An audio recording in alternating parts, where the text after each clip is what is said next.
Gostaria de dar as boas-vindas a todos os colegas médicos do Brasil que estão participando do nosso 4º Congresso de Médicos Católicos, dar as boas-vindas aos nossos colegas médicos aqui da mesa, a doutora Gabriela Martinez Matos, que é ginecologista e mastologista, participa do Grupo de Médicos Católicos de Caxias do Sul, doutora Marcele Pereira, que é ginecologista e obstetra e é participante da Associação de Médicos Católicos do Rio de Janeiro, a doutora Marli Virgínia Nóbrega, também ginecologista e obstetra, participante da Associação de Médicos Católicos de Brasília, e o professor aposentado, Dr. Cláudio Bernardo Pedrosa de Freitas, fundador da Associação de Médicos Católicos de Brasília.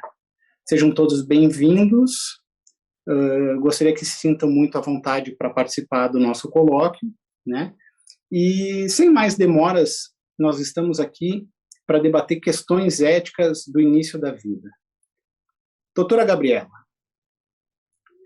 se um paciente lhe procura na emergência, enquanto a senhora está de plantão, ele solicita uma anticoncepção de emergência após ter sofrido uma violência sexual, qual seria a sua atitude? O que você pensa a respeito? Antes de mais nada, eu queria agradecer o convite pela comissão organizadora do Congresso de Médicos Católicos. E falar sobre esse tema é sempre um desafio, porque muitas vezes os nossos argumentos e as nossas condutas vão contra, inclusive, aquilo que está na nossa lei, né? Mas, como médica católica, a minha posição e a minha argumentação aqui diante desse caso se baseia na bioética personalista, em que a pessoa humana é o centro de qualquer decisão. E a primeira decisão e a primeira valorização dessa pessoa é no seu direito à vida, desde o momento da sua concepção até o seu fim natural. Então, a gente entende que, uma vez que existe a concepção, uma vez que existe a junção do óvulo com o espermatozoide, a gente tem uma vida, tem uma pessoa humana, que é um ser autônomo, ou seja, esse embrião, apesar de depender, sim, do ventre materno, do útero, né, ele prossegue a sua jornada de maneira intrínseca e autônoma.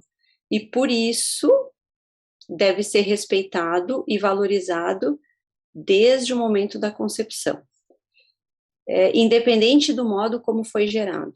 Então, o embrião gerado através de um ato criminoso, como o estupro, ele tem o mesmo valor de um embrião gerado numa família de muito amor e de muita espera e de muito desejo por esse bebê.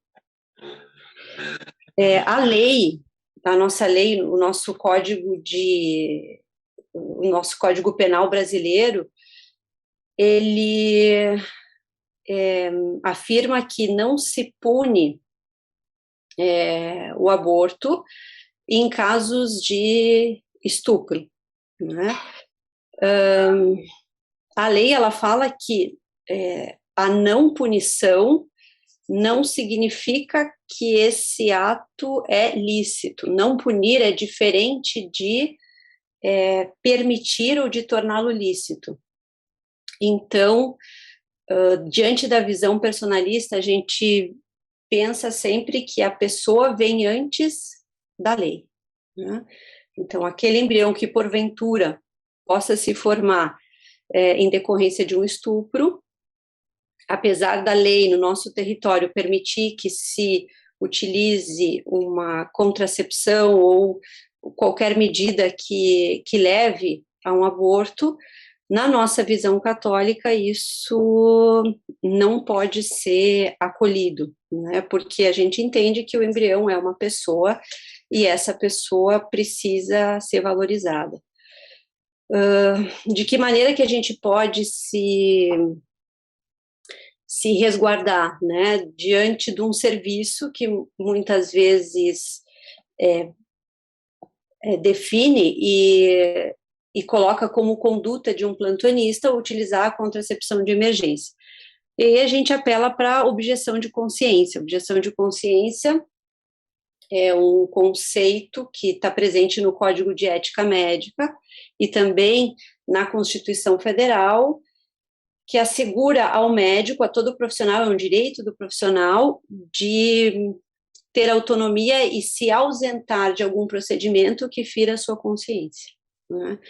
Então, o médico ele pode se negar a oferecer essa contracepção de emergência e não ser punido por causa disso, em função da sua objeção de consciência.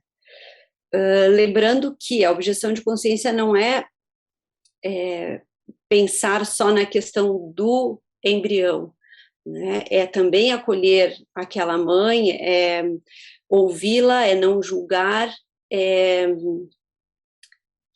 recorrer a um serviço multidisciplinar para que ela possa ser acolhida e possa ser amparada, né? A vítima de estupro é uma vítima que, enfim, foi humilhada, ela está amedrontada, ela está insegura, e muitas vezes ela pode até achar que a resolução e que o término de talvez uma possível gravidez vai resolver o seu problema, né? E a gente sabe que não. As consequências de um estupro, elas vão muito além do ato que terminou, né? Mas, e muito além da questão do aborto, né? É uma pessoa, é uma mulher que precisa ser cuidada, e isso exige, sim, muita atenção, exige muita tutela, que não vai acontecer somente naquela consulta, somente naquele momento, né? Então, é importante, sim, quando o médico diz, eu não vou oferecer a anticoncepção de emergência, não significa virar as costas para aquele momento, né? A gente precisa cuidar daquela mulher com muita atenção, com muita discrição, né, sem julgamento e respeitando ao máximo tanto a vida dela quanto de um possível embrião que possa ter sido gerado. É difícil para a gente viver essa prática, né, num serviço de emergência. Sim, é difícil. Talvez em muitos momentos a gente não vai agradar muitas pessoas, né? E talvez até a própria paciente, os próprios colegas vão julgar também a nossa atitude, mas a nossa consciência é o local onde ouve, né, a Deus. E a gente deve obedecer antes a Deus do que aos homens, né? Então, nós temos esse trunfo, digamos, né, que é a objeção da consciência. Em relação a essa questão do estupro ainda, a gente não pode, também tem que ser levado em conta, né, o fato de não subordinar a vida do feto à minha vontade, né, ou a vontade da paciente, ou a vontade da lei. O único dono da vida é o próprio Deus, né? Repito, mesmo que aquela vida tenha sido concebida num momento de brutalidade, num momento violento, né? Nenhum homem tem o direito da escolha da vida sobre outra pessoa. O direito à vida é a primazia, né? É um direito universal e, repito, vai desde o momento da sua concepção até o seu fim natural.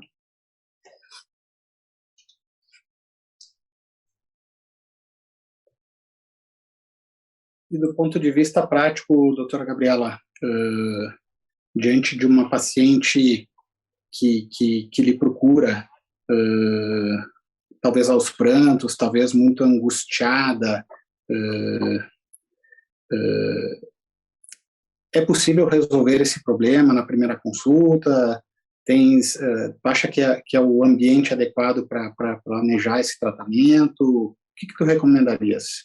Sim, então, numa emergência, numa consulta de emergência, é praticamente impossível você organizar toda aquela situação da melhor maneira, né? Essa paciente, ela, repito, ela não, a abordagem e o cuidado dela não se resolve ali naquela consulta, muito menos com a anticoncepção de emergência, muito menos com o tratamento que se dá para possíveis doenças sexualmente transmissíveis que possam ter decorrido daquele ato. Essa é uma paciente, é uma mulher que precisa de um cuidado contínuo. A ela é preciso oferecer um serviço de acolhimento, de tutela, um atendimento não só médico, mas psicológico, de assistência social, porque as consequências da violência sexual, elas não terminam ali, mesmo que a gente finde com uma gestação, né? Mesmo que a gente trate essa mulher de qualquer tipo de doença, a gente precisa continuar o segmento dela. Isso dá trabalho, né? Isso precisa de um local bem estruturado, de serviços próprios, serviços discretos, serviços acolhedores, serviços de muita escuta, né? E de continuidade. Né? Nós não podemos abandonar essa mulher e simplesmente dizer, olha, eu não faço isso, eu por objeção de consciência não vou te oferecer esse tratamento, e você procure quem você acha que possa fazer aquilo que você quer fazer. Né? Mas não, a gente, o ideal, e isso é possível, sim, é possível, é acolher essa mulher, é cuidar dela, né? E se por acaso acontecer uma gravidez, é uma situação mais dramática, mas nós podemos sim tutelar por ela e pelo bebê durante o tratamento, né? Durante o segmento. A objeção de consciência, então, não significa uma liberdade para lavar as mãos. Lavar as mãos, não. Uma atitude de indiferença, né? Não, algum dos colegas gostaria de comentar algum caso que teve, alguma situação? Dá para me ouvir? Claro, tá. Então, vamos lá. Eu tenho um caso para comentar. Um dia eu estava de plantão e tinha um bebê para adoção. E aí eu fiz um documento e pedi ao conselho, ao juizado de menores, a adoção dessa criança. No dia seguinte, chegou uma outra colega e pediu a adoção dessa criança. Essa criança, a mãe, quando voltou a trabalhar com 4 meses do primeiro filho, foi violentada numa parada de ônibus e engravidou. Como ela estava amamentando, ela só percebeu a gravidez com 6 meses. Então, ela fez uma doação antes do parto. E aí eu pedi a adoção dessa criança, a colega no dia seguinte pediu a adoção também, e o juiz, com 2 pedidos na mão, ficou pensando o que fazer. E aí essa mãe retornou ao hospital, isso foi na segunda e na terça. No sábado ela retornou ao hospital com a mama muito cheia de leite, muito incomodada, e aí a auxiliar de enfermagem falou para ela assim, teu bebê ainda está aqui no hospital porque tem 2 médicas brigando por ele na justiça. Aí a mãe falou assim, se 2 médicas são capazes de amar meu filho, eu também sou, e levou a criança para casa. Então, legal, caso bonito. A vítima de violência muitas vezes precisa só o que a colega acabou de falar, ser amada, ser acolhida, ver o valor daquela vida, ver o valor daquela criança, que não interessa quem seja o pai, né? É uma criança querida, amada por Deus desde a eternidade. E quando ela consegue perceber isso, ela consegue amar e acolher aquele filho. Muito, muito interessante a história que a senhora contou, doutora Mali, porque a nossa lei brasileira, ela tem uma norma, uma parte que permite a doação da criança, né? E muitas vezes essa é uma lei desconhecida e grande parte dos médicos até mesmo desconhece e não sendo católicos, não sendo cristãos, não tendo aquela identificação com o feto como uma pessoa, acredito que muitas vezes o aborto seria a única solução, né? E não, né? Hoje a gente tem uma lei que permite com que a mãe, que durante a sua gravidez ela não consegue desenvolver o amor pelo filho, ela tem a oportunidade de doar essa criança para adoção, né? Eu gostaria de comentar, se... Claro, doutor Cláudio. Dois aspectos. Primeiro, quando essa lei foi feita, essa permissão não se pune, foi muito bem chamada a atenção pela doutora Gabriela, não se pune o aborto quando realizado por médico nas duas circunstâncias, quando é o estupro e quando não há outro meio de salvar a vida da gestante. Quando foi feita essa lei redigida, foi uma lei porque o estupro e uma gravidez para uma mulher que não seja do seu próprio marido, nesta época, praticamente a excluía da vida familiar normal. Vocês são todos jovens e não conviveram com essa cultura, mas eu convivi. Eu convivi.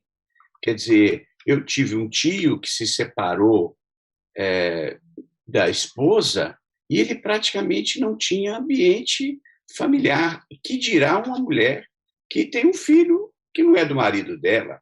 Então, o impacto não é só o impacto do estupro, quando foi redigida a lei, era um impacto social que era consequente não só à gravidez, mas como um filho que não era do esposo, muitas vezes, eventualmente, uma jovem solteira. Então, praticamente, ela estava com a sua vida familiar condenada. Então, por isso que esse era um aborto assim sentimental.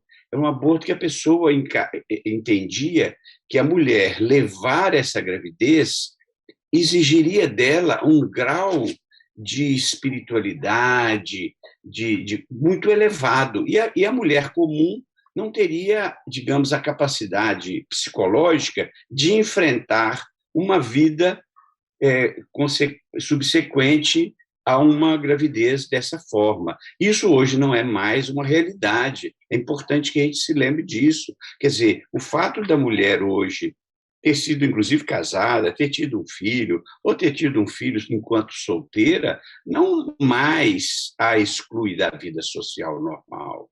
Então, hoje essa coisa não é tão grave, principalmente se segue uma doação. Então, a pessoa pode levar uma vida absolutamente normal, depois embora tenha todo um trauma do próprio estupro e tudo, mas ela pode se recuperar, não tem a gravidade que tinha antigamente.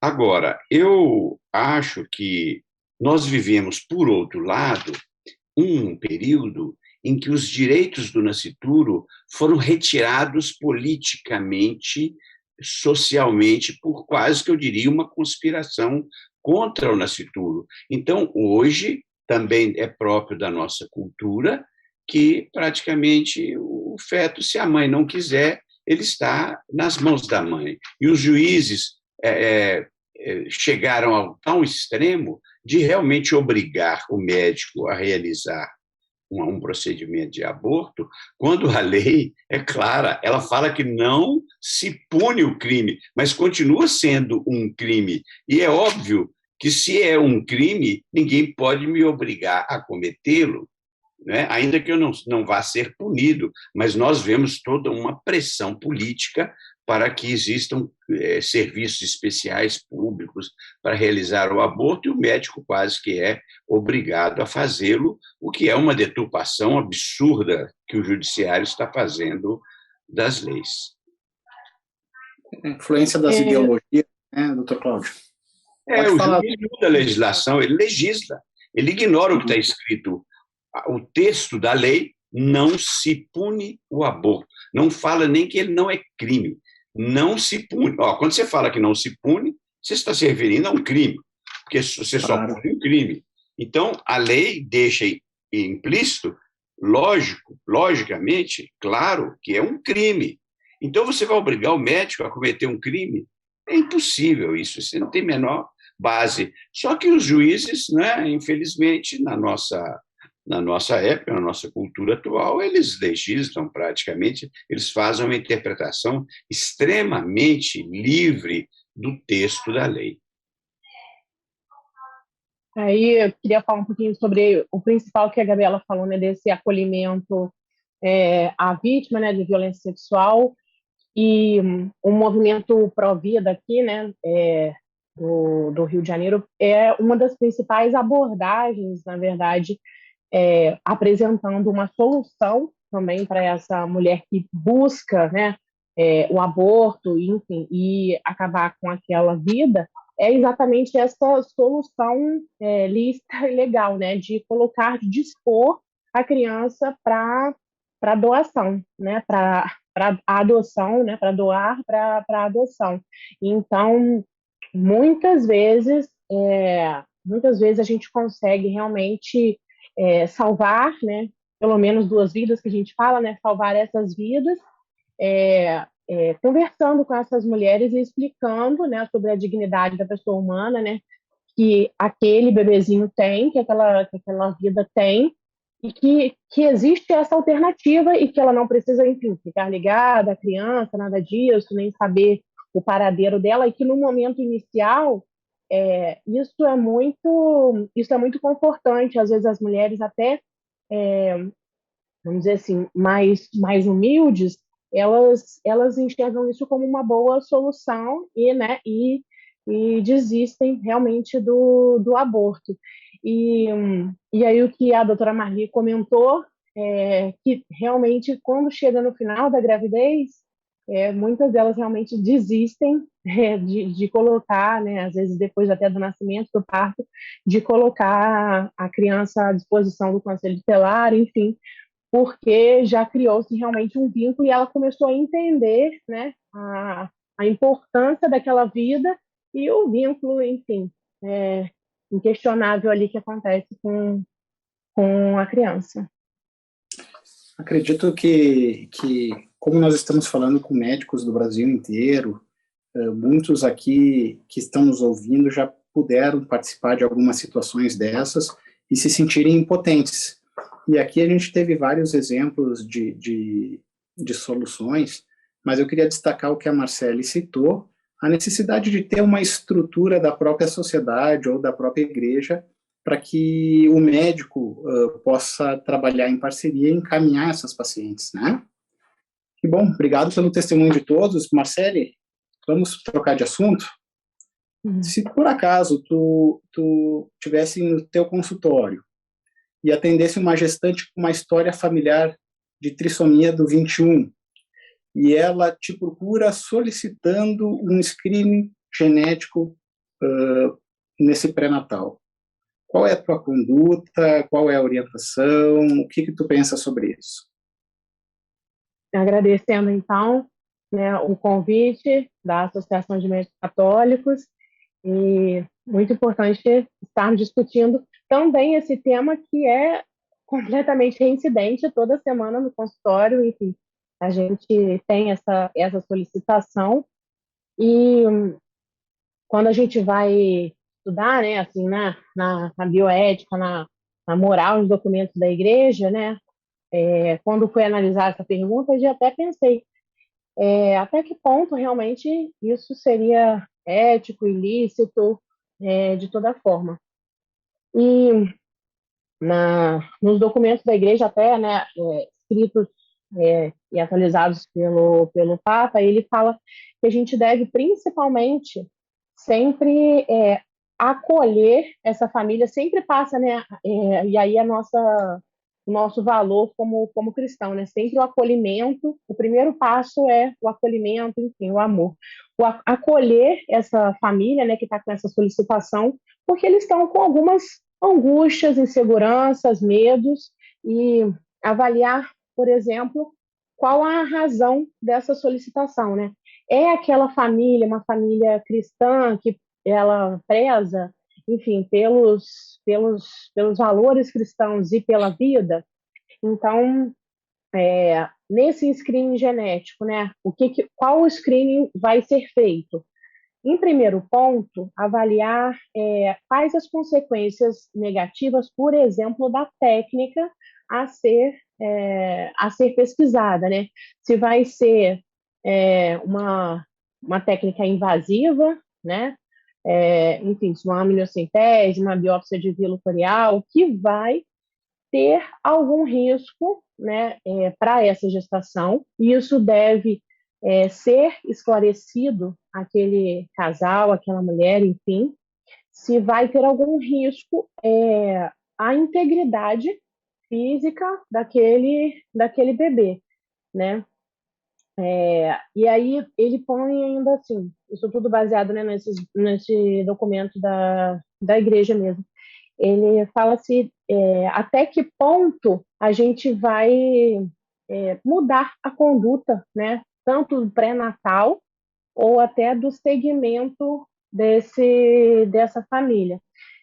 Que é lícito a gente saber, vamos dizer assim, né? Se é lícito a gente saber se esse bebê, né, tem uma síndrome de Down, é lícito a gente saber. Mas é muito importante a gente explicar sobre, né, sempre falando aqui da bioética, né, da dignidade da vida humana desde o seu início. Então, assim, isso também passa por ideologias, né, como foi colocado aqui pelo Dr. Cláudio muito frequentemente. Isso passa por ideologias que reduzem a vida humana a uma.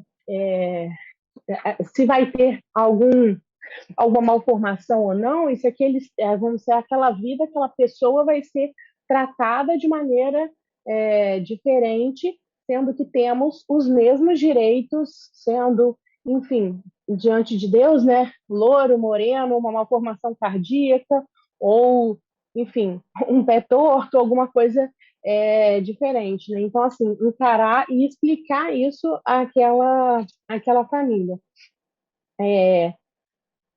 E acho bastante importante também sobre, assim, existe ainda, né, o screening genético não invasivo, que aí também restringe um pouco o acesso, que às vezes não tem disponível, às vezes, nos sites públicos, que é o pesquisa do DNA fetal no sangue materno, mas hoje é bastante frequente nos consultórios particulares, até de uma população de um nível mais elevado, de querer fazer, né, esse screening genético para saber se o bebê há de ter alguma síndrome.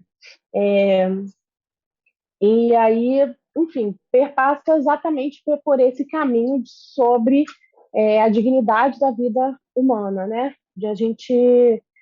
De sermos carreadores dessa informação de que não vai mudar a conduta, e às vezes, quando me pedem aí, vamos falar especificamente, né, que você perguntou na nossa prática clínica, a minha pergunta é qual a diferença isso vai fazer? Não, porque eu quero saber. Aí, às vezes, as pessoas às vezes nem tendem a pensar se isso, qual a diferença isso vai fazer na vida delas exatamente.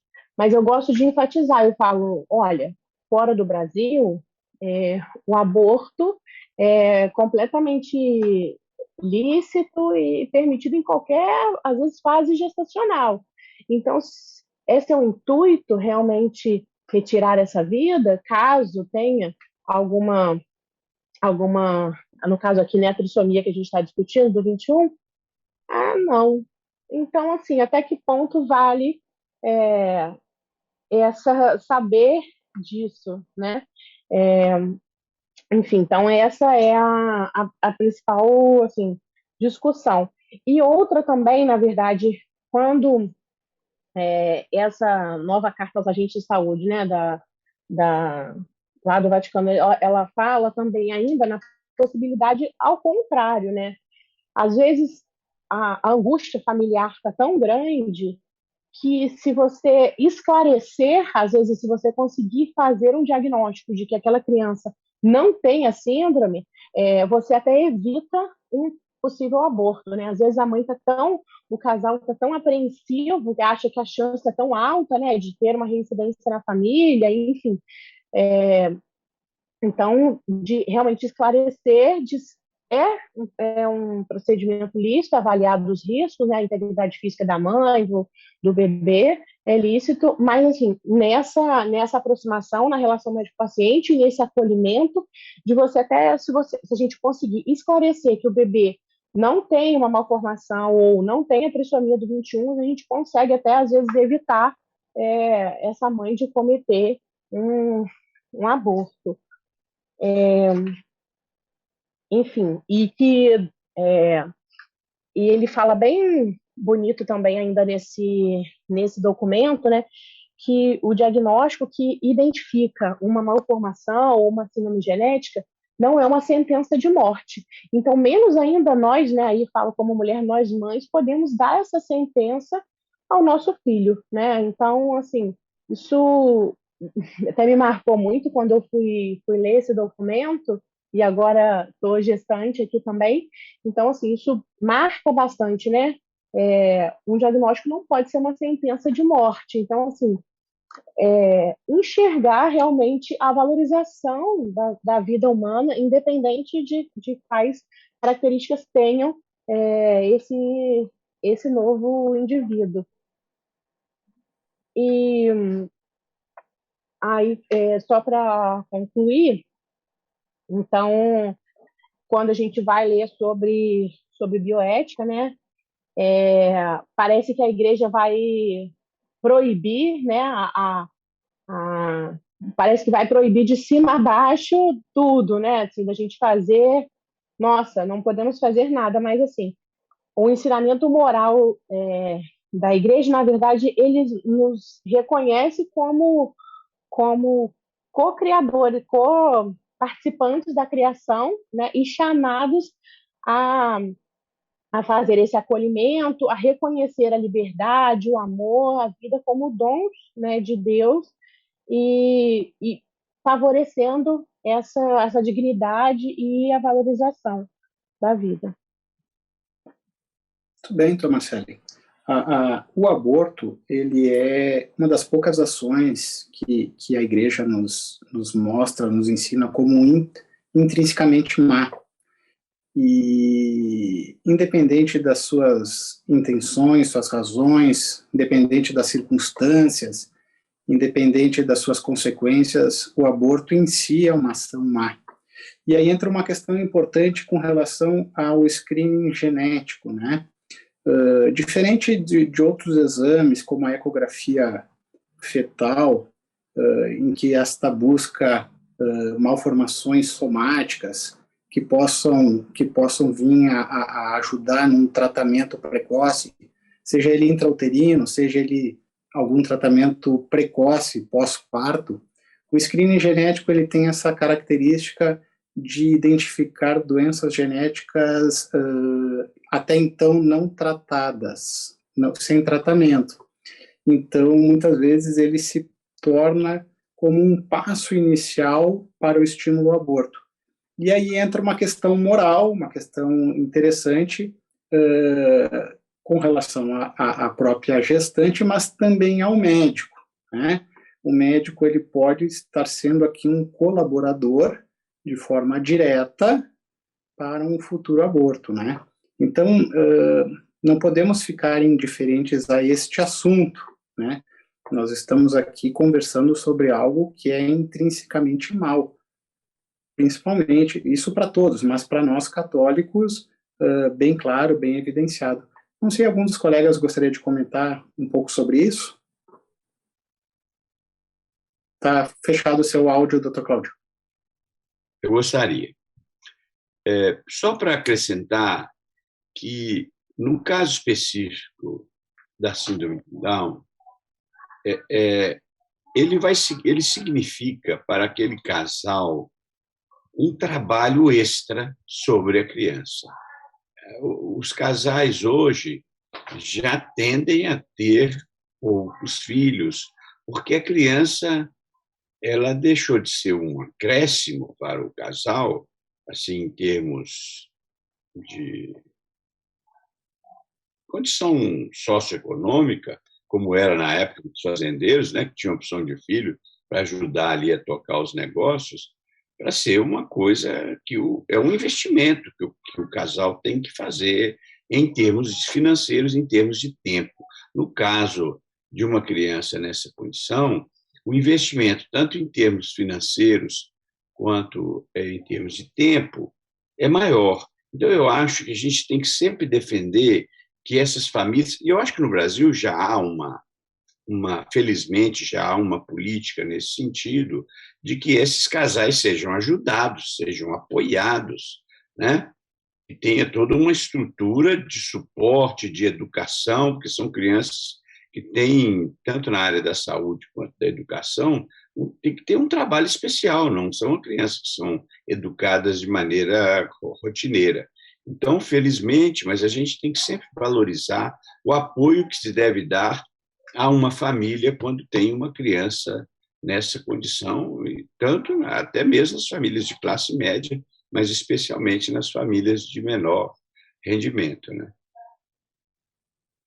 Eu queria falar sobre 2 pontos aqui. Um primeiro técnico, que todo teste, seja ele de screening ou não, ele tem a sua taxa de falso negativo e falso positivo, né? Então, mesmo a pesquisa de DNA fetal, enfim, ou mesmo a aminocentese com a pesquisa do cariótipo, muitas vezes a gente pode ter um resultado, e até a ecografia também. Quantos de nós já, talvez, acompanhou pré-natais em que a translucência nucal, que é um dos marcadores para a síndrome de Down, estava extremamente alterada e o bebê nasceu sem nenhuma doença, né, associada. Então, às vezes, a gente se prende só num exame para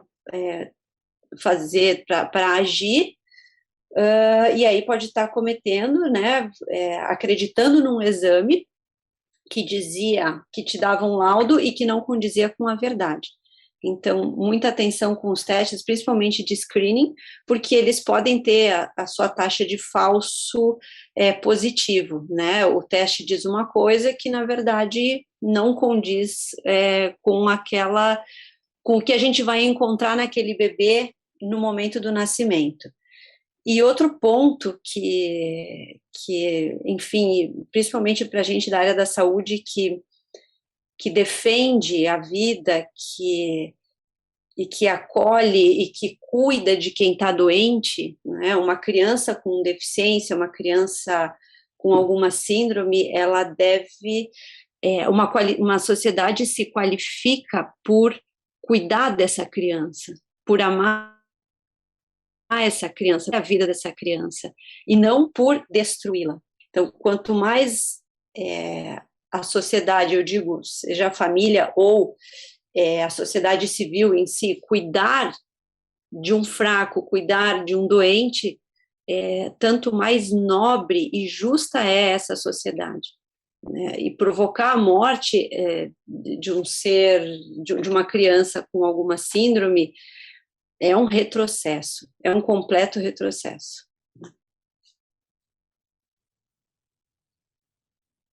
Só queria acrescentar tudo que já foi dito, e muito bem dito, que se eu fizer qualquer exame que tiver 0,5%, 0,0005% de chance de levar a um óbito, eu estou contribuindo para esse óbito. Então, quando a gente pesa risco-benefício, a gente tem que sempre lembrar que o risco para o bebê é enorme. Se o risco for de 0,0000 em 1000, é enorme, porque o benefício para essa criança é nenhum. Então, sempre que a gente pedir um exame, né, aí entra a biópsia de vídeo, a aminocentese, a gente lembrar disso, né, que risco-benefício não compensa para esse bebê. Muito boa a intervenção, doutora Marli. Provavelmente, com a evolução da medicina, muitas dessas doenças diagnosticadas pelo screening genético possam vir a ter tratamentos, né? Sejam doenças metabólicas, sejam outras doenças. E aí entra uma questão muito interessante, que seria a consulta genética, né? Uma consulta ou com um geneticista, ou o que o próprio obstetra possa evoluir nas questões de genética em si. Porque na consulta genética se calcula o risco-benefício desse teste de screening, né? Jamais o teste de screening deve ser feito pela simples curiosidade, principalmente esses que têm baixa risco de apresentar doença, mas um risco aumentado para o feto, né? Como a gente valoriza o feto como qualquer pessoa, não tem por que agregar risco a ele, né? Agregar risco para uma curiosidade, para uma questão de insegurança materna. Claro que isso não deve ser desprezado, deve ser argumentado, deve ser trabalhado, mas aqui é importante reforçar a questão da consulta genética, né? Porque realmente algumas famílias podem vir a ter doenças genéticas cujo diagnóstico intrauterino possa ser útil. E aí nós estamos falando de um cálculo entre risco e benefício que possa ser necessário essa aminocentese. Mas aí foge da prática usual e é importante muito conhecimento técnico a respeito, né? Que bom, muito bom as respostas de todo, alto nível. Alguém mais quer comentar alguma coisa sobre isso ou não? Então, eu vou passar para a terceira pergunta com a doutora Marli. Doutora Marli, diante de uma situação de uma gestação ectópica que é admitida no hospital, na unidade em que você é responsável, é lícito administrar o metotrexate para o tratamento? Bom, vamos lá. Eu vou ter gestação ectópica. Então, se tiver rota, não adianta usar o metotrexate, ok? Porque a trompa já rompeu, eu vou ter que fazer uma cirurgia e vou ter que retirar essa trompa. Então, se a trompa estiver íntegra, eu tenho duas situações, embrião vivo e embrião morto, ok? No caso do embrião sem batimentos, né, morto, entre aspas, sem batimentos, eu vou ter ainda duas situações. Ele não tem batimento porque o ecografista ainda não conseguiu ouvir, né, pela precocidade ou por algum problema, ou ele não tem batimento porque está morto. Então, se eu tiver certeza que esse embrião está morto, é lícito usar o metotrexate.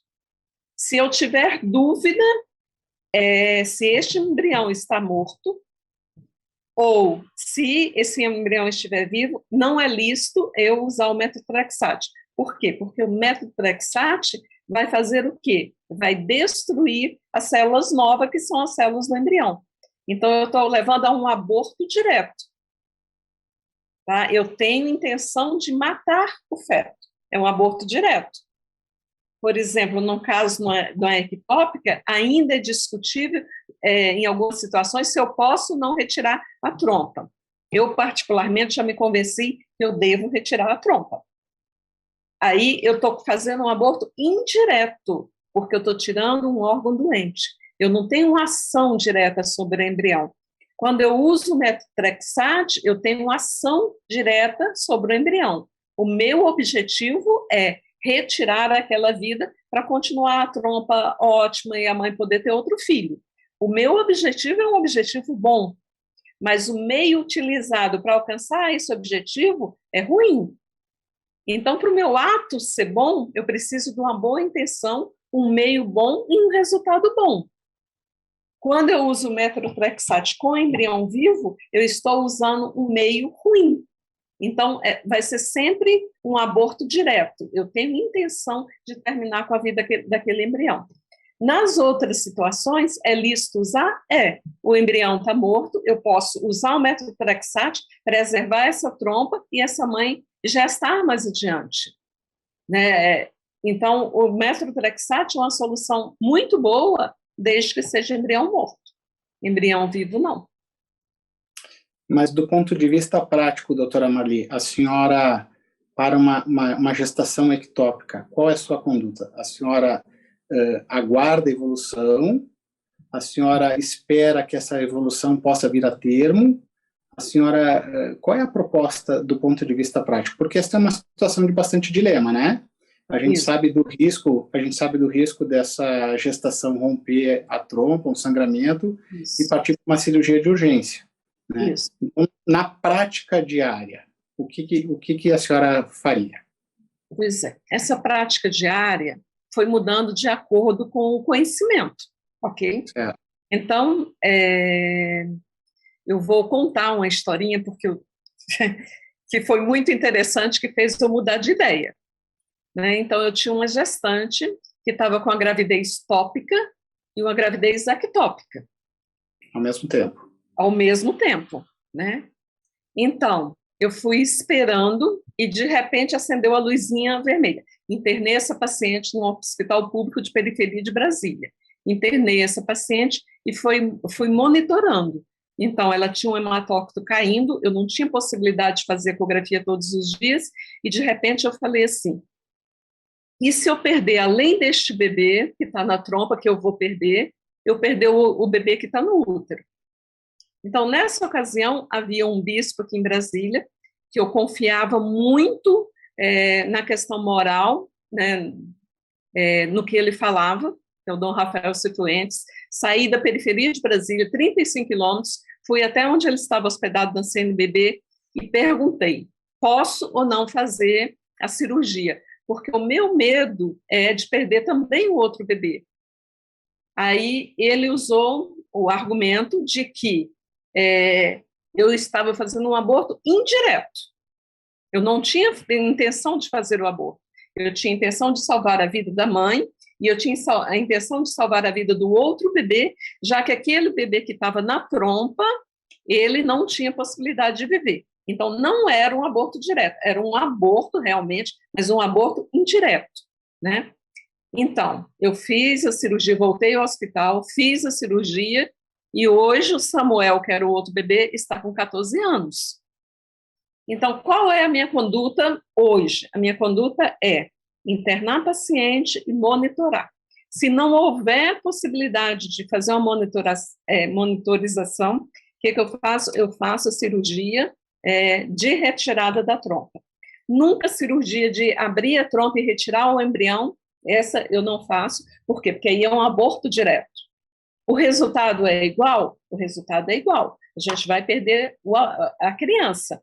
Mas quando eu faço ostomia da trompa e retiro apenas o embrião, é a mesma coisa de eu usar o metotrexate. Eu faço um aborto direto. No caso de uma trompa que está prestes a se romper, eu não tenho uma ação direta no embrião. Eu tenho uma situação, um órgão materno doente. Como eu tiro um útero de uma mulher que está com câncer, como eu retiro uma... É uma intenção boa, uma ação boa, no sentido de salvar aquela vida materna. Então, eu acho que é uma das situações mais controversas e que a gente mais debate dentro da bioética personalista, no caso da gestação ectópica. Então, a minha conduta é internar, tá? E monitorizar, embrião morto, operar imediatamente, e se eu não tiver possibilidade de fazer uma monitorização adequada dessa paciente, então eu intervenho imediatamente. Não temos dúvida que é um dilema muito importante, né? É uma situação de difícil resposta, né? E eu gostaria de ver os demais colegas, o que vocês pensam dessa situação com relação a uma gestação ectópica não rota. Gabriela, liga o áudio.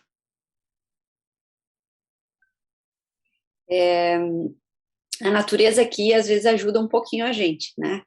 No sentido de que, em torno de 2/3, mais ou menos, na gestação ectópica, naturalmente, aquele embrião vai vai sofrer um aborto, né? Um aborto espontâneo, e às vezes nem é preciso intervenção, nem com medicação, nem intervenção química, nem cirúrgica. Então, essa conduta expectante e vigilante, né? Não é expectante assim, o paciente volta daqui uma semana que eu vou... Não, muitas vezes é preciso internar a paciente, como disse a doutora Marli, e vigiar, né? Primeiro, no intuito de cuidar dessa mãe para que ela não venha a ter uma ruptura com hemorragia e correr risco de vida, né? E segundo, porque se for o caso, né, da gente ter uma gravidez ectópica que espontaneamente evoluiu para um aborto, a gente, então, vê a necessidade de aplicar medicação ou não, de fazer cirurgia ou não, né? É possível esse embrião, a gente fala da ectópica na trompa, né? Mas a ectópica pode ser em vários outros sítios da pelve, né? No colo do útero, ovariana, peritoneal. Existem casos de relato de que uma gravidez ectópica foi adiante até um determinado momento, o bebê foi retirado, e só que, claro, com uma série de restrições e de problemas de desenvolvimento e de malformações, mas em que se respeitou e se viu até onde foi adiante sem que a mãe corresse risco de vida, né? Existem outros relatos na literatura, raros, em que se tentou tirar aquela gravidez da trompa e implantar no útero. Então, nós temos alguns relatos de gravidez que evoluiu a termo com bebê saudável com essa técnica, né? Existem pouquíssimos estudos e interesse nisso, né, de tentar salvar a vida daquele embrião, transplantando ele para o seu melhor habitat, que seria o útero, né? Mas é uma possibilidade de estudo e de pesquisa? Sim, por que não, né? Realmente, quando existe ali um embrião com batimento, um embrião de implantação ectópica, a nossa visão personalista, o que ela quer? Ela quer as duas vidas, né? Ela quer a vida da mãe, ela quer a vida do feto.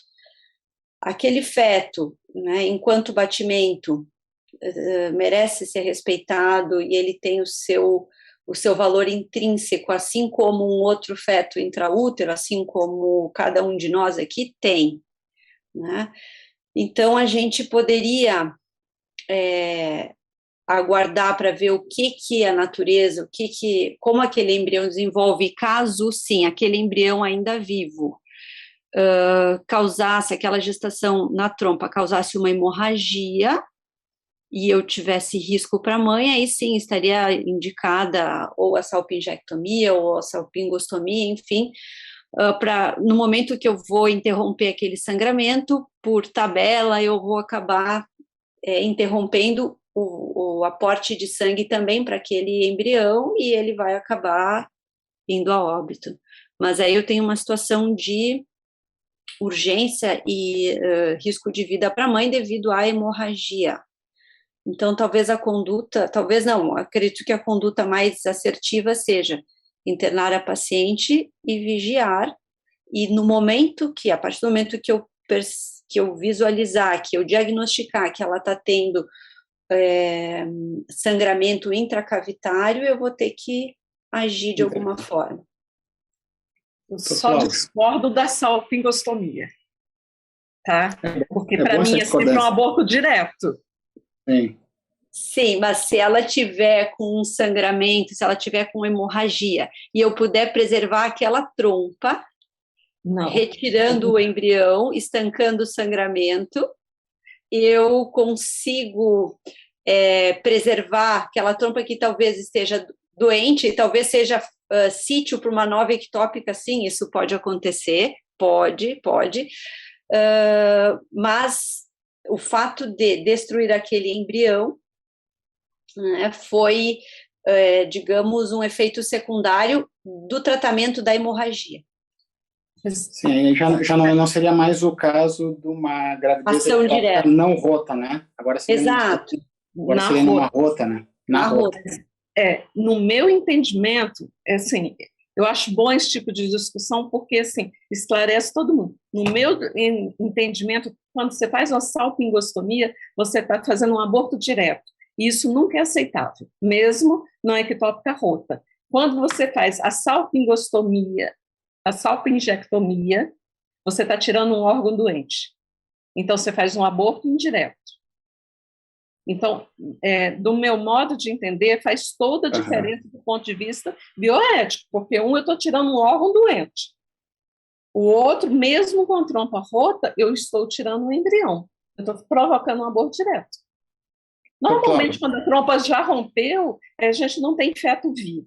Normalmente, né? Mas o que eu entendo é que o aborto direto vai ser sempre um mal muito grande. Doutor Cláudio, o que o senhor pensa? Não, eu concordo, eu não tenho assim grande diferença em relação ao que foi falado, mas eu acho que vale a pena eu citar, quando eu era residente, não tinha ecografia, vocês imaginam o que é fazer obstetrícia sem ecografia, vocês que são jovens obstetras aí. Eu fiz um diagnóstico de gravidez a termo, uma gravidez abdominal a termo. Eu fiz o diagnóstico lá com a mão. E os meus professores riram muito da minha hipótese diagnóstica, mas efetivamente, era uma gravidez abdominal a termo. E chamamos o melhor cirurgião, mas, infelizmente, a criança foi retirada sadia, sobreviveu, mas a mãe não, ela teve uma série de hemorragias e terminou falecendo. Mas, então, você tem até essa possibilidade de uma gravidez ectópica que vai a termo, né? E que é perigosa, porque, logicamente, que o peritônio não é um bom lugar para você tratar uma placenta implantada, né? Ele pode estar implantado em qualquer região do abdômen e, às vezes, numa região delicada, uma região perigosa. Mas, quanto à gravidez ectópica, eu acho que a gravidez tubária, ela praticamente condena o feto, né? Mas se você tem uma gravidez tubária, a chance do feto é nenhuma, ou com essa possibilidade de se tentar fazer uma implantação que eu não imagino que vá funcionar bem, a não ser que seja muito precoce. Então, eu acho que é uma situação que você opera e trata, ou observa, como foi falado, porque pode ter uma eliminação do feto morto pela tuba para o abdômen ou absorção. Então, é uma conduta, o que foi falado aí para mim, eu acho que corresponde ao que a gente tem que eu tive na prática, né? Porque agora estou aposentado, mas é o que eu tive em toda a minha vida aí de hospitais, geralmente hospitais públicos, né? Com um número muito grande de casos, mas o nosso tratamento era esse que foi colocado aí, não tenho nada a acrescentar, a não ser esse caso, né, que me aconteceu e do qual nunca me esqueço, de como fui ironizado quando fiz o diagnóstico de gravidez abdominal. Meus professores acharam que isso é coisa de estudante.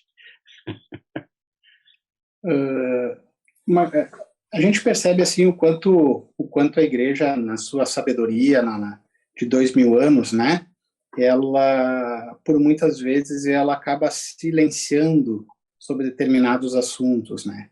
E isso ela faz muitas vezes por prudência, muitas vezes porque ela não tem a resposta, né? Então, nós jamais vamos encontrar condutas médicas, por exemplo, como a gestação ectópica na Sagrada Escritura, na Bíblia, né? Então, isso são coisas que acabam se desenvolvendo e acabam crescendo também junto com a ciência, né? A Igreja, ela é muito favorável de que a ciência e a fé se encontrem. Então, com relação à gestação ectópica rota, a gente não tem nenhuma dúvida, né? Com relação à conduta, nós estamos agindo para salvar a mãe, né? Uma situação de mal menor, né? Com relação à gestação ectópica não rota, às vezes pode dar a impressão, pode dar uma certa angústia para o obstetra de dizer assim, é muito difícil ser um bom obstetra e ser um bom católico ao mesmo tempo, possa vir a passar essa angústia, né? Mas, de uma certa maneira, a gente pode ficar tranquilo no seguinte sentido: ao mesmo tempo em que nós, médicos, temos determinadas angústias, a igreja reconhece essa dificuldade e ela muitas vezes silencia, não porque ela não quer orientar, mas simplesmente porque a resposta ainda não está construída, tá? E um dos motivos porque a resposta ainda não está construída é porque a ciência, ela sofre influências ideológicas e ela se desenvolve mais para determinado lado.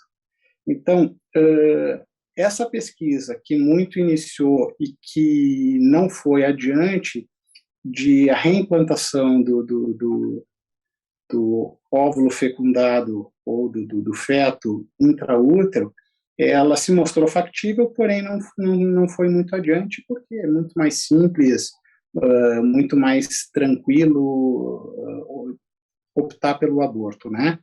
Mas tá aí uma proposta, tá aí um incentivo para que nossos futuros médicos, nossos cientistas católicos possam estudar e que possam desenvolver técnicas nesse respeito, diagnóstico precoce de gestação ectópica, tratamentos. Hoje existem tantas técnicas novas de fertilização in vitro, de implante intrauterino, que possam ser usadas para essa questão da gestação ectópica. Enfim, é um dos dilemas que a gente vive, a gente não pode se afastar dele, né? A doutora Marli tem uma conduta que ela acredita ser a mais correta, mas cabe a todos nós nos dedicarmos a estudar sobre esse assunto. A doutora Marcele caiu um pouquinho, né, Marcele? Gostaria de comentar sobre isso? Nada de diferente, não. Assim, na verdade, o que eu estava falando aí, né, sobre pesquisas de reimplante, é isso, né? Não tem muito interesse. Às vezes parece inviável, né? Às vezes quando a gente começa a pensar, mas é o que você falou, as técnicas de fertilização in vitro estão tão avançadas, né, que a gente vê, na verdade, que é a falta de interesse que move realmente ou seja, que não move, né, no caso, esses estudos. Isso. E só reiterando também o que a Gabriela disse, na verdade a natureza ajuda a gente, assim, eu trabalhei, foram 12 anos na emergência obstétrica e em torno de, sei lá, 90% das vezes a gente tem um diagnóstico de gestação ectópica e que às vezes a gente não tem, às vezes, visualização realmente às vezes do embrião, a gente vê um beta-HCG em queda, mesmo às vezes com hemorragia diagnosticada, a gente vê, né, líquido livre na cavidade, enfim, a gente não tem, às vezes, diagnóstico ali do embrião, e às vezes já vê um beta em queda, às vezes ainda é necessário uma cirurgia, seja uma salpingectomia, uma salpingostomia. A maioria das intervenções que eu vejo são feitas, às vezes, com o beta em queda. Inclusive, falando até do methotrexate, né, ele tem uma resposta pior pela análise, né, com o embrião vivo, né, quando fazem esses estudos e veem que ele tem uma resposta pior clinicamente com o embrião vivo e que, enfim, não é uma das possíveis contraindicações, né, no caso, que a doutora Marli já falou. Mas é muito bom o assunto, mas a gente não pretende esgotar ele aqui, né? E nem vamos conseguir.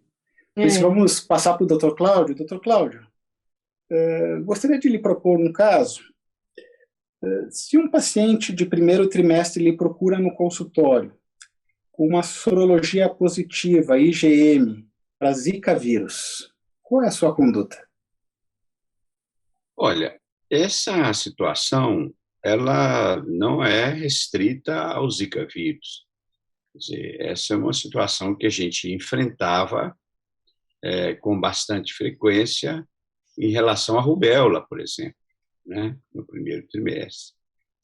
Então, aí é uma situação em que a mãe, geralmente muito preocupada, a família muito preocupada pelos riscos que foram bastante divulgados, e na rubéola da mesma forma, né, nas viroses que levam à teratogênese.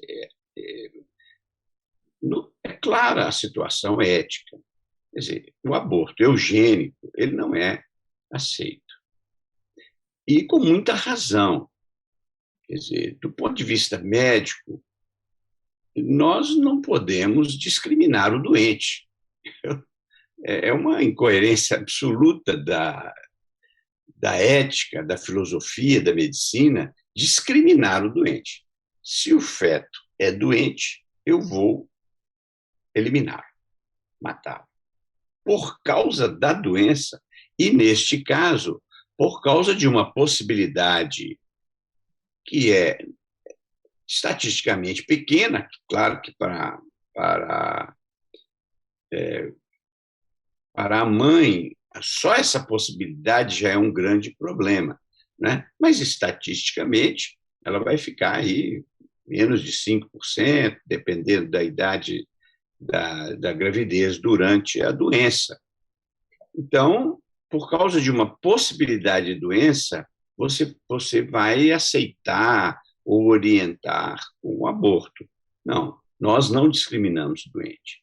E eu acho que, do ponto de vista assim, teológico, Deus permitiu que algumas pessoas fossem doentes, né? Alguns de nós são cegos, alguns têm dificuldade de aprender, coisa extremamente comum, que a Corina está lidando agora com isso, como voluntária lá no hospital universitário, crianças com problemas neurológicos que não conseguem aprender, não conseguem acompanhar o aprendizado. Então, Deus fez essas limitações, não foi à toa, né? A gente tem que entender que algumas pessoas diferentes das outras, elas acrescentam, as próprias famílias com crianças doentes, pode ser ocasião para desfazer a família, mas pode ser ocasião para fortalecer, para o amor à criança ser até mais efetivo, a dedicação das mães. Quer dizer, não é à toa que Deus permitiu que algumas crianças e alguns de nós fôssemos doentes. Então, no caso, eu acho que, do ponto de vista ético, nesse caso, a gente tem que, obviamente, dar um suporte. Nós, na associação, até mudando talvez um pouco o núcleo da pergunta que você fez, que eu creio que já respondi, mas se tiver alguma coisa incompleta, eu peço aos colegas que completem. Mas nós, na associação, quando a Zika apareceu, nós fizemos todo um esquema de prevenção, porque eu até comparo o que nós estamos fazendo agora com o Covid, com a questão do Covid. Quando nós vimos a doença, nós estávamos lidando com um inseto que a gente sabia quanto tempo, aonde que ele multiplicava, quanto tempo que ele precisava para multiplicar, o que ele necessitava. Ou seja, nós estávamos lidando não com um vírus como é o Covid, mas com um inseto que era visível, fácil relativamente ao vírus, a ser combatido. Então, a associação ela montou um esquema de mobilização da comunidade. Nós tentamos muito mobilizar as comunidades para que elas fizessem uma vigilância de não ter o Aedes, principalmente próximo à gestante, porque era uma coisa simples você isolar, tendo havendo uma gestante, que se você isolasse a área com muito cuidado, todo mundo, mas especialmente nesse caso, para que o Aedes não. E ele tem um limite de mobilização, uns falam que é 50 metros, outros falam que é 100 metros, portanto, não é se, concluindo, se houvesse uma atenção da sociedade em relação ao Aedes, e se houver hoje uma atenção da sociedade em relação a ele, a doença, nós não teríamos tantas gestantes contaminadas. E a própria dengue pode ser controlada, porque a vigilância que nós estamos fazendo para o Covid, quando nós fazemos a nossa proposta da associação para combater o Aedes nessa ocasião, quando nós fizemos, os próprios técnicos epidemiologistas acharam que a gente estava exigindo demais, muita mobilização social.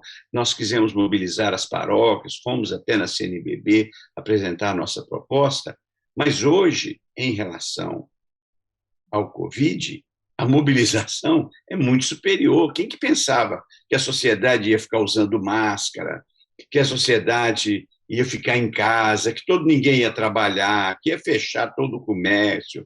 Quer dizer, quem pensava que uma doença pudesse provocar uma alteração? E se nós tivéssemos, eu repito, se nós tivermos ainda hoje uma disposição de nos mobilizarmos 5% do que estamos sendo mobilizados com o Covid, nós eliminamos o Aedes, nós tiramos o Aedes do nosso ambiente. Basta que a gente tenha uma responsabilidade. Eu fico impressionado, até ao ar livre, todo brasileiro usando máscara, em alguns lugares, até andando de bicicleta na rua. Quer dizer, a disciplina do povo, quando ele é conscientizado especialmente pela mídia e com debates e tudo, o povo é disciplinado. Por que nós não usamos essa disciplina para combater o Aedes e erradicá-lo desse ambiente e evitar as questões da Zika? Que eu acho que na prevenção, como nós temos chances de fazer muita prevenção, até com vacina, que nós conseguimos, né, em relação a outras doenças, mas se nós tivermos esse foco, a gente não só combate a Zika, quanto previne Zika, quanto previne a dengue. Então, essa é a mensagem que eu passo, porque do ponto de vista da ética médica, eu acho que nós não podemos esquecer isso. Se essa geração atual está esquecendo, ela vai me desculpar. Francamente, ela não está recebendo o patrimônio hipocrático e tocando para frente. Nós não discriminamos pacientes. Ninguém deve morrer porque tem uma doença. Isso é um princípio ético básico que antecede até a bioética, né? É um princípio que a gente não pode questionar. Nós somos os últimos a discriminar o doente, e especialmente um caso em que nós temos uma suspeita do acometimento. Então, se a mãe teve Zika vírus no primeiro trimestre, é uma probabilidade importante, embora pouca, 2%, 5%, o que for, né? Até com tratamento você pode diminuir, mas é uma possibilidade pequena, e só por essa possibilidade nós discriminarmos a pessoa pela probabilidade de ter uma doença. Eu acho que isso, o aborto eugênico está totalmente excluído do nosso pensamento ético tradicional e também do bioético moderno. Muito bem, doutor Cláudio. O senhor trouxe uma questão muito interessante aqui, que é a capacidade da população brasileira em se unir e mudar suas condutas, né?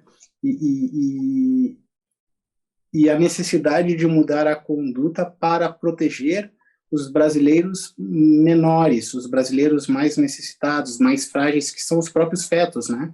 Que a gente possa investir nessa parte cultural para que todos possamos reconhecer que o feto é um brasileiro, é uma pessoa e que merece a nossa mudança de conduta, né? Alguém gostaria de comentar mais alguma coisa? Eu gostaria de fazer uma pergunta. Por que que a Zika ficou nas capitais nordestinas, 3 principalmente? Rio Grande do Norte, Recife e João Pessoa, na periferia dessas capitais. Aqui em Brasília, quase que a gente não teve, mesmo com a Aedes tomando conta, a dengue, quase que nós não tivemos. O último relato que eu li tinha 1 ou 2 bebês contaminados. Agora, no Recife, na população de classe mais alta, mesmo com a Aedes na periferia e as crianças nascendo acometidas com a doença, no centro do Recife não teve quase nenhuma criança acometida. Então, entra aí 2 situações, né? Que tem uma pesquisadora da Universidade de Campina Grande estudando, né? Que era a contaminação pela Zika, mas associada à água de açude, já em baixa quantidade, provavelmente alguma alga, facilitando. Então, só complementando o que o Cláudio falou, como a gente poderia evoluir, não no tratamento, mas na prevenção de um monte de doenças, né? Então, na Zika, ficou muito claro que ficou muito restrito à população carente que bebia água de açude na periferia de capitais nordestinas.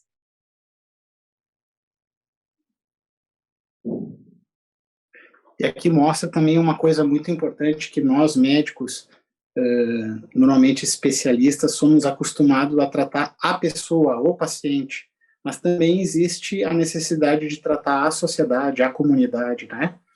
Hoje a gente está vendo no Covid isso, a gente vê na Zika que precisamos dos epidemiologistas, precisamos dos infectologistas, e todos nós precisamos ter uma visão enquanto sociedade também, né? Pensar na ecologia. Pode falar, doutor Cláudio.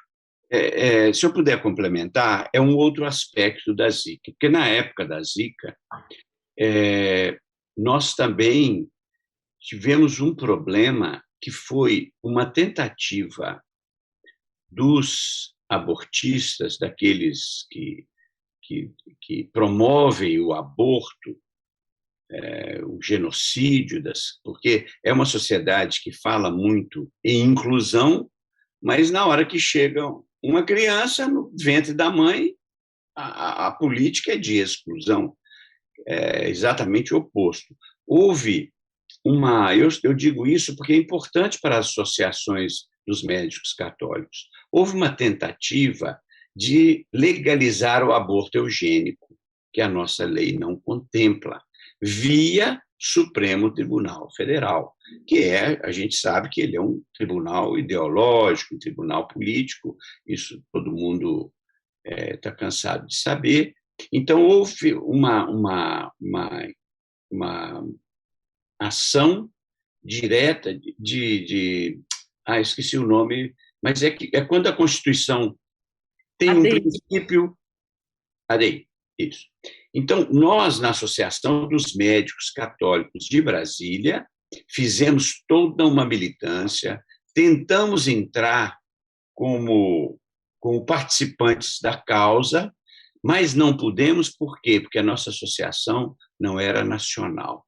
Daí a importância de que nós tenhamos uma associação brasileira dos médicos católicos, porque nós só entraríamos como amicus curiae na causa se fôssemos uma associação de âmbito nacional, pelas regras aí da Constituição. Mas, ainda assim, nós militamos muito, nós tivemos um médico que conseguiu um espaço no Correio Brasiliense, nós escrevemos um artigo, eu tive uma participação, mas eu achei que ficou um artigo muito bom, mostrando como era um absurdo mudar a legislação para permitir o aborto eugênico por causa da Zika. Mostramos do ponto de vista médico, do ponto de vista ético, publicamos no principal jornal aqui de Brasília, que tem muita influência sobre o próprio Supremo, e embora tenha havido isso, eles não legalizaram. Não houve o que houve no caso da anencefalia, né?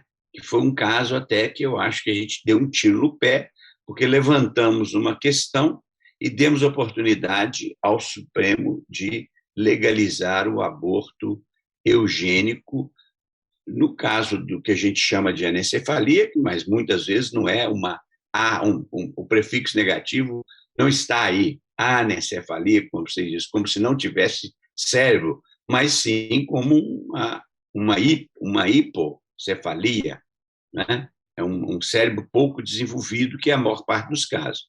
Mas, de qualquer forma, eles acabaram legalizando o aborto nesses casos, que foi uma brecha. A segunda brecha seria a do Zika, mas, felizmente, tal não aconteceu, não houve condições políticas para que o Supremo legalizasse o aborto eugênico nesses casos. É muito interessante, doutor Cláudio, as colocações que o senhor faz, porque, nesse momento, muitos médicos do Brasil inteiro estão nos ouvindo, e aqui a gente, além de citar questões específicas da ginecologia e obstetrícia, foi colocado também questões da ação do médico enquanto cidadão, né, enquanto promotor de política, de políticas públicas, enquanto um agente social, e a importância das associações médicas locais na promoção de saúde da sua localidade, mas também da Associação Médica Brasileira enquanto promotora de uma política pública baseada em princípios morais, princípios éticos católicos.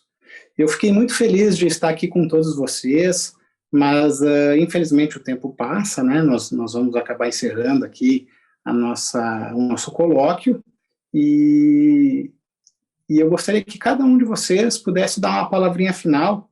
Vamos seguir a mesma ordem, né? A doutora Gabriela primeiro, depois a doutora Marcele, a doutora Marli e, por fim, o doutor Cláudio. Por favor, Gabriela. É muito... Eu faço das tuas palavras as minhas. É muito bom estar aqui dividindo isso com vocês, né? Professor Cláudio, Marli, Marcele, Franco, porque ainda a gente não se vê sozinho, né? Apesar de saber que a gente está na verdade, que a gente vê na bioética personalista não simplesmente o fato do que Deus manda ou proíbe, mas daquilo que realmente vai de encontro com a verdade, com a nossa consciência e com o respeito e o valor da vida humana. Estar juntos nessa associação, acho que só fortalece o nosso trabalho, a nossa missão, a nossa voz, né, como médicos católicos, e eu espero poder compartilhar e dividir isso muitas outras vezes com todo esse grupo e também com os milhares de médicos pertencentes a essas associações espalhados pelo país todo, né? Para mim é muito bom, é muito gratificante e me dá força, né? Me dá coragem para assumir uma postura cristã, católica, em defesa da vida. Obrigada. Obrigado, doutora Gabriela, pela disponibilidade. Doutora Marcele, suas considerações finais. Gabriela falou muito bem, realmente a gente se sente muito grata, feliz de participar, né? Me sinto muito grata e feliz de participar desse evento e em tantos dilemas, né, que a gente se vê, tanto alguns citados aqui hoje, discutidos, e outros a gente se sente, né, quando a gente deita a cabeça no travesseiro à noite, a gente se sente sozinho e com esse encontro, né, enfim, com o Congresso e tudo mais, a gente se sente fortalecidos, não estamos sozinhos nessa luta, estamos, né, na busca e na busca da verdade, da explanação da verdade, enfim, do amor, do conhecimento mesmo, diante de todos. E também espero participar de outros eventos como esse, que a criação, né, da Associação Brasileira de Médicos Católicos sirva para nos fortalecer e que a gente enfrente cada vez menos e chegue um dia a não enfrentar mais tanta discriminação, né, às vezes por parte dos colegas, quando a gente defende a nossa postura a favor da vida e da valorização da dignidade da pessoa humana. Então, vamos juntos e vamos nessa, seguindo a verdade, enfim, o amor de Deus. Obrigado, doutora Marcele. Doutora Marli, a senhora pode falar. Pois é. Todos juntos nós somos fortes. Isoladamente nós somos fracos. Então, a ideia das associações locais e da Associação Nacional é formar uma força com esse pensamento católico e médico, né? E é bom a gente estar unido, é bom a gente poder conversar, é bom a gente poder discutir essas questões, porque isso nos faz uma unidade, mas uma unidade com força, capaz de brigar, lutar realmente pela vida, né? O ginecologista fala muito da vida nascente, mas nós, como os médicos, temos que trabalhar com todas as vidas, né? Da concepção à morte natural, embora a gente, ginecologista, se preocupe mais com essas questões de início da vida. E uma associação como essa, de médicos católicos, nos dá força. Um monte de colegas processados agora, né, por questões até de tratamento do Covid, etc., e a gente vê como é importante essa nossa unidade, como é importante a nossa força, como é importante a nossa voz, para que a gente não seja calado mais adiante e tenha que nos submeter a condutas e modos de pensar que sejam divergentes com a nossa fé cristã. Obrigado, doutora Marli. Doutor Cláudio. Também com muito prazer, tive muita honra de participar, de colaborar. Eu acho que, se vocês pegarem o Código de Ética Médica, de quando eu me formei, e for acompanhando até hoje, vocês vão ver como nós fomos nos afastando da atitude cristã. Pode pegar e fazer um estudo comparativo de evolução, pode ser até uma tese aí de mestrado, de como o Código de Ética Médica, que condenava o aborto, passou a seguir a legislação. Não, o médico agora, o código não se posiciona sobre o aborto. E o conselho chegou a fazer uma reunião lá em Belém e declarar que até 12 semanas poderia se fazer o aborto, mesmo uma criança sadia. Daí a importância, todos esses absurdos, eles necessitam de uma coisa, um elemento básico, unanimidade. Então, quando você tem uma associação de médicos católicos que se reúne e se posicionam, você complica muito a degradação moral da sociedade ligada à medicina. E nós temos essa responsabilidade muito grande, porque Jesus, toda vez não, mas a maior parte das vezes que ele manifestou compaixão foi frente a um doente, foi curando um doente, foi vendo um doente, né? Então, essa nossa profissão, ela é muito ligada ao cristianismo, à evangelização e à maneira como uma pessoa se sente amada quando ela está doente e aí ela se sente abandonada por Deus, porque é natural que a gente ache que uma doença seja que Deus está nos abandonando. Então aparece o médico, que ele faz um pouco essa figura de Cristo. E nós temos que manter isso na medicina, porque é da tradição da medicina antes mesmo de Cristo, porque Hipócrates antecedeu em muitos séculos Jesus, mas, de qualquer forma, já foi uma previsão e que Jesus e a igreja acompanhou. A igreja fez o primeiro hospital, a igreja olhava os doentes, né? Então, nós temos essa responsabilidade, mesmo como médicos leigos, não consagrados, de mostrar compaixão, de mostrar carinho. E agora é importante que a gente se associe toda a força à Associação Brasileira de Médicos Católicos, para que a gente seja uma posição, uma referência para a sociedade do que é um médico cristão. Bem, muito obrigado, doutor Cláudio. E eu aqui quero encerrar o nosso primeiro colóquio do 4º Congresso Católicos do Brasil.